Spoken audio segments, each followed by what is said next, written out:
بسم اللہ شریف۔ یا اللہ پاک، شروع تیرے نام پاک سے کرتے ہیں، تو بڑا مہربان نہایت رحم والا ہے۔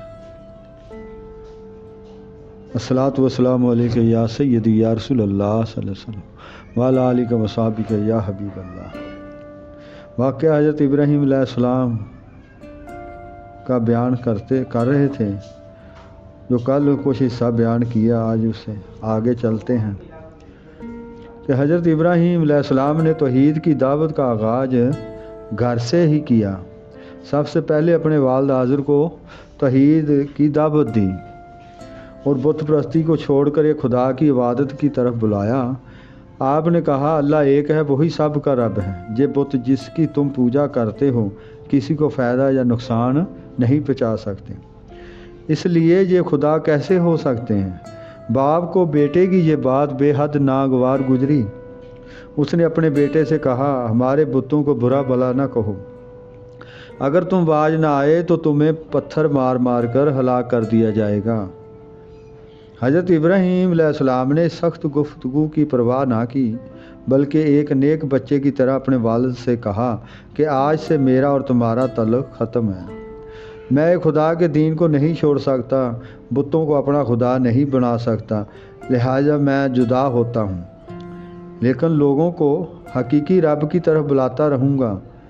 تمہارے حق میں بھی اللہ سے دعا کرتا رہوں گا کہ اللہ تمہیں ہدایت دے۔ یوں حضرت ابراہیم اپنے والد سے لا تعلق ہو گئے اور توحید کا پیغام لے کر نبوت کا فریضہ ادا کرنے کے لیے میدان عمل میں نکل کھڑے ہوئے۔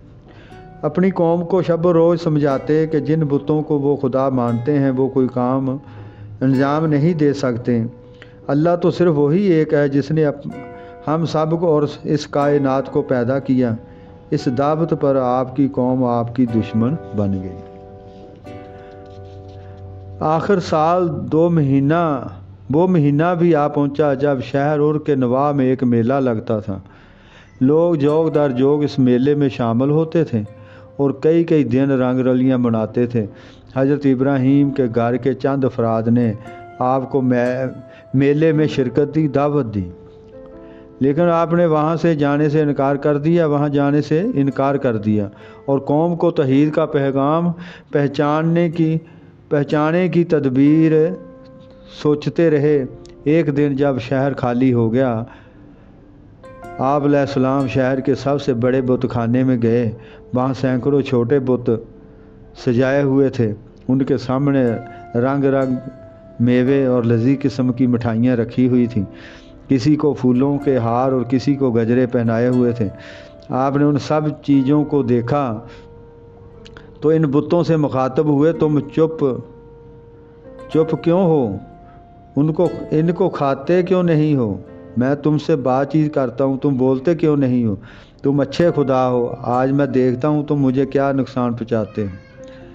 حضرت ابراہیم نے کلہاڑا اٹھایا، کسی بت کا ناک، کسی کا کان، کسی کا سر، کسی کی ٹانگ، کسی کا ہاتھ اور کسی کا گلا کاٹ دیا اور سب سے بڑے بت کے کاندھے پر کلہاڑا رکھ دیا۔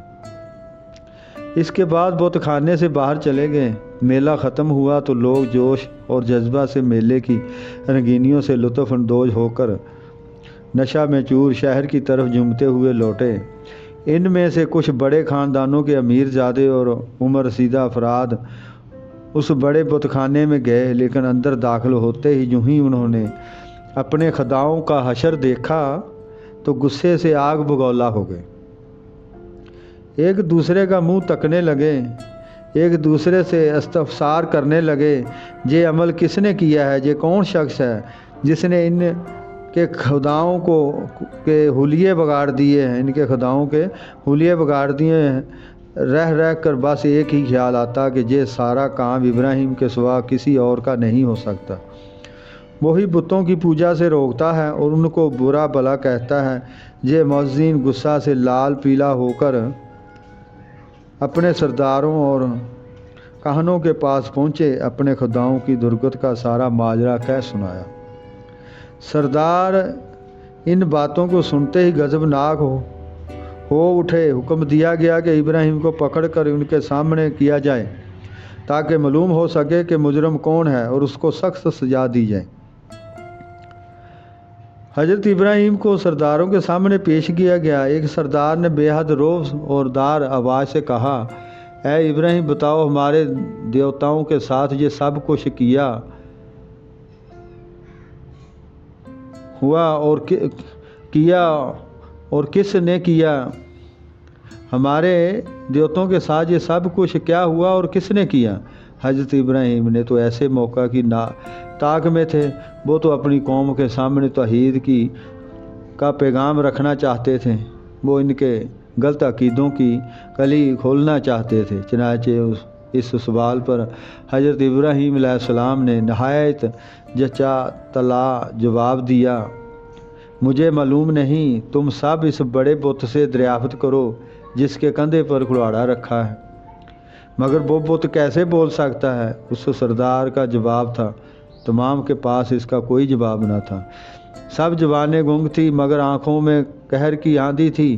اللہ کے نبی نے موقع غنیمت جانا اور سب سے مخاطب ہو کر فرمایا، اے سرداران قوم، تم اللہ کو چھوڑ کر ان بتوں کی پوجا کرتے ہو جو نہ تمہیں نفع پہنچا سکتے ہیں اور نہ نقصان، نہ بول سکتے ہیں نہ حرکت کر سکتے ہیں، ایسے خداؤں کی عبادت کرنے کا کیا فائدہ؟